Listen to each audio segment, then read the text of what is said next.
How slang affects students in the classroom. Are social media and text messaging negatively impacting high school students? An article by Ryan Lytle of the U.S. News and World Report. The way students communicate with one another through social media and text messaging is creeping into high school classrooms across the country. Slang terms in text speech such as IDK, I don't know, SMH, shaking my head, and BTW, by the way, have become a common sight on student assignments, befuddling some high school teachers who are unsure how to fix this growing problem. Terry Wood, a foreign language teacher at St. Mary's Riken High School in Leonardtown, Maryland, has seen a dramatic decline in the writing abilities of her students due to tweeting, Facebook, and texting.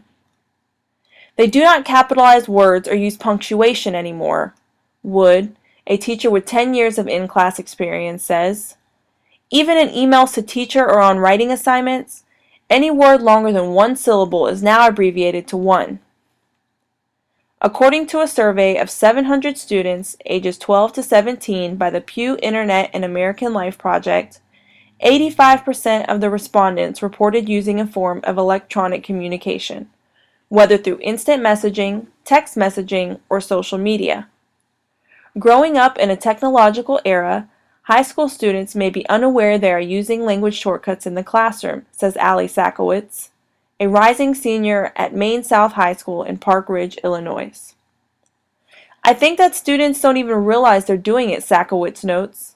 When we're using all this social media, we're not thinking about spelling words right, so naturally that's going to translate in the classroom. In fact, 64% of students in the study reported inadvertently using a form of shorthand native to texting or social networking. But the problem does not end there, as Sakowicz acknowledges that younger teachers see the slang, but let it go. Not that they like it, but they kind of expect it, she says. Teachers that are older and aren't familiar with all the social media devices are really upset that this is what's becoming of our language. While advocates of slang words may see this trend as simply an evolution of language, Chad Dion Lattiser, professor of race relations at the University of Pennsylvania, considers it a dumbing down of culture. Lattiser leads an academic mentorship program for high school students in the Philadelphia area and has observed this broken level of communication. We're looking at some of these writing skills, and what I'm noticing is that there is a miscommunication due to the fact that their communication is so limited, he says. The problem is the adults. We have to train adults to work with young people and hold them accountable. While slang terms may be most prevalent in the high school classroom, Lassiter notes that colleges are getting admission essays like they've never seen before. Admission officers have shared with me that a lot of their essays they're encountering now are deeply rooted in this technological culture of cut-off sentences where you're reading like you speak, he notes. After the first few sentences, college admission professionals toss them to the side. Where some admission officers have observed a shift in language used in admission materials, Martha Allman, Dean of the Admissions at Wake Forest University, says she has not seen the shortcuts that you typically see in social communication.